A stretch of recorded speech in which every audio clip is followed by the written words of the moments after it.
From millennia to millennia, from century to century, the human experience thrust forward in time. Humankind built on and learned from the events of the past, to create the events of the future. This is Session 7, Renaissance, in a course titled, History as an Evolution of Consciousness, and that is an aspect of a larger view, Evolution of Consciousness Theory. In this session, we move beyond the Middle Ages, to look at a period in history defined by an expansion of thought, and an expansion of the known world.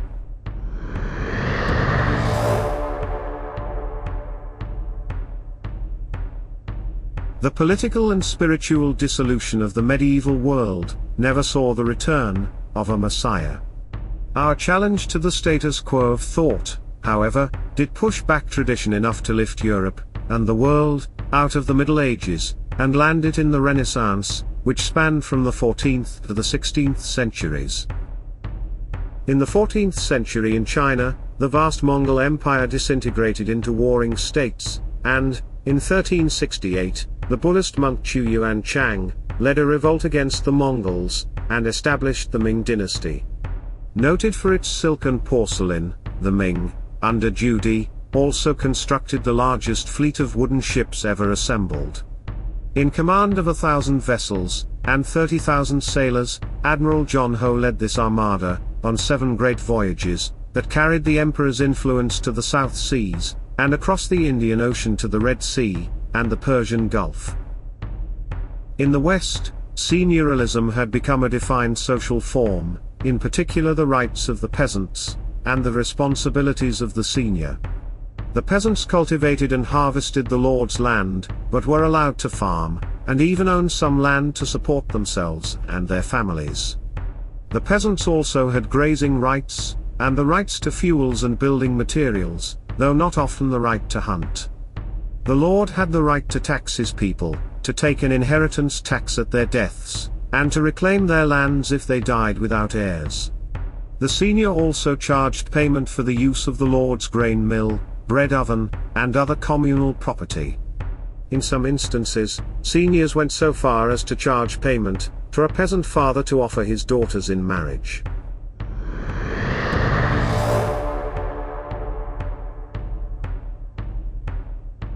In the urban realm of the Renaissance world, Milan, Venice, and Florence led in the arts and philosophies. Niccolò Machiavelli defined a secular history, and sought to understand an aspect of the human condition, of profound interest to the ruling elite. How leadership maintained control over the masses. The humanists saw the individual as more important than God or state, and interpreted the classical manuscripts of Plato and Aristotle as other than justifications for Christianity. Under the patronage of Rome's popes, Venice's doges, and Florence's Medici family, artists took their craft to new levels. Lorenzo Ghiberti redefined bronze reliefs. Donatello's freestanding sculptures transformed his art. Filippo Brunelleschi developed linear perspective in painting. Raphael, Giorgione, Correggio, Michelangelo, Leonardo da Vinci, and countless other artists and craftsmen were born of the Italian Renaissance, which spread to embrace nearly all of Europe. At their most noble, the arts and thought of the Renaissance reflected humankind's growing understanding of its world.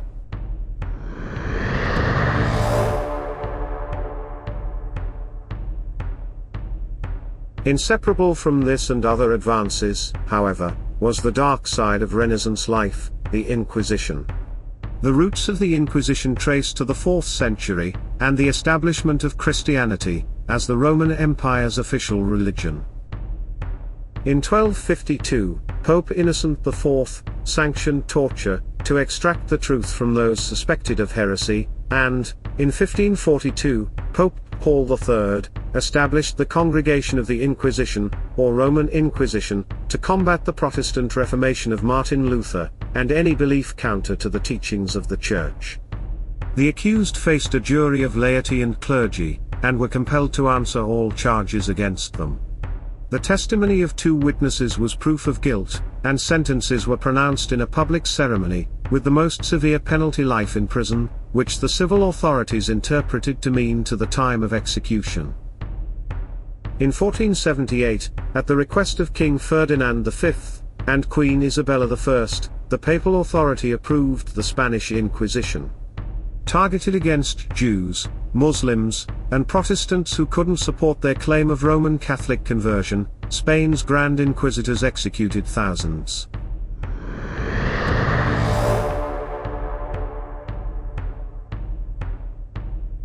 The late Renaissance saw advances in metallurgy and construction, the large-scale production of gunpowder, the voyages of Bartholomew Dias around the Cape of Good Hope, of Christopher Columbus to the New World, and of Ferdinand Magellan around the globe. As important, the era marked the development of the theory that, a century later, would climax in modern science. In the early 1500s, Nicholas Copernicus professed the belief that the planets revolved around the Sun, which challenged the biblical notion that the Earth was the center of the universe. To the ancient Sumerian, the known world was a small place. To the ancient Egyptian, the known world was a larger place. To the ancient Greek, the known world was still larger. To the ancient Roman, the known world extended from Britain into North Africa, and, by virtue of trade with the Chinese, into the Far East. To an individual living during the Middle Ages, the known world extended still further. By the late Renaissance, the known world had grown to encompass the Earth.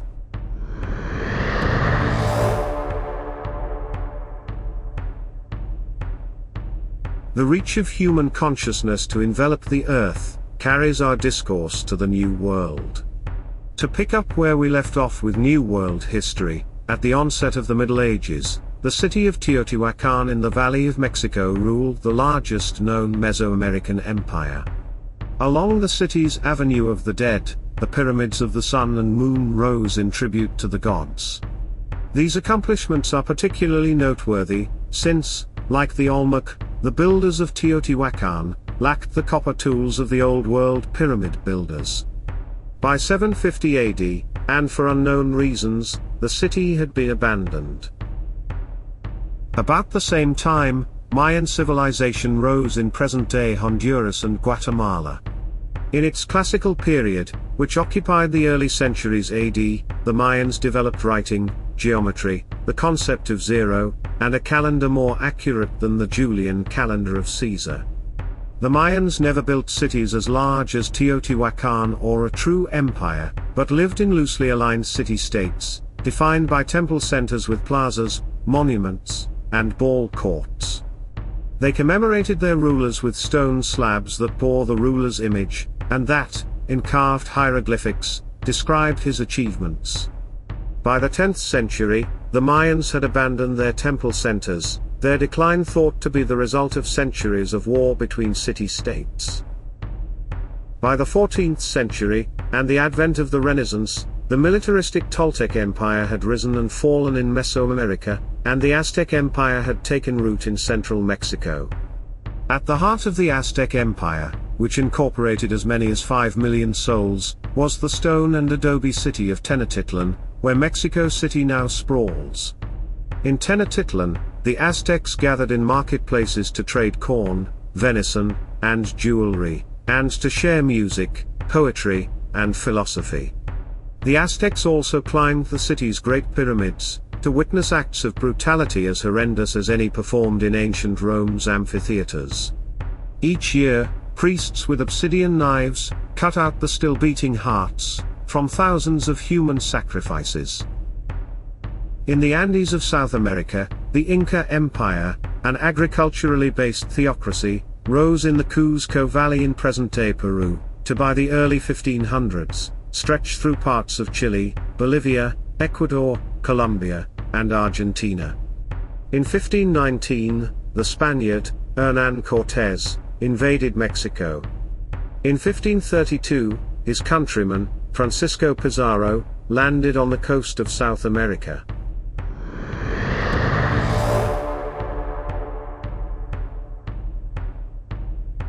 The ease with which a handful of European ships and soldiers conquered the New World's vast empires has long fascinated historians. Though in some ways advanced, from a military and technological standpoint, the Inca and Aztec civilizations had yet to reach the level of Sumer. In size, for example, the New World pyramids rivaled those of Egypt's Old Kingdom, but were primarily built using simple earth fill, as opposed to more advanced stone block techniques. Copper and bronze tools and weapons did not appear in the Americas until the 11th century, and were no match for the gunpowder and iron swords of the Spaniards. The Europeans had one other advantage, a weapon often overlooked by historians. The Europeans had millennia of recorded history. Backed by an understanding of politics, warfare, and human nature that reached beyond Ramses and the pharaohs, and that took in Hannibal, Alexander, Caesar, Cyrus, Khan, and all of history's most cunning and ruthless generals, the Europeans knew how to lever their adversaries' weaknesses. Cortés drew on the Aztec myth of a white god, to enlist the Aztecs to conquer their own kingdom on his behalf. Pizarro manipulated the sibling rulers of two major Inca factions into bloody conflict, and when they had weakened each other, ordered their execution, and took control of the empire. In North America, the gap in evolution between European and native peoples was even more pronounced. Settlers and explorers encountered Stone Age hunting and gathering cultures, most nomadic or semi-nomadic, and most without significant mathematics or written language. Even the horse, so prized by plains tribes, had descended from 16th century stock, brought by the Spaniards.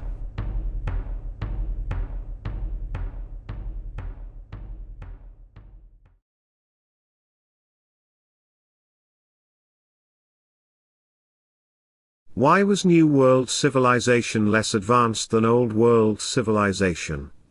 In evolution of consciousness terms, how do we interpret the clash between the New and Old Worlds? With our look at the Renaissance, we complete Session 7, in our course on Civilization's Ascent, from the standpoint of evolution of consciousness theory.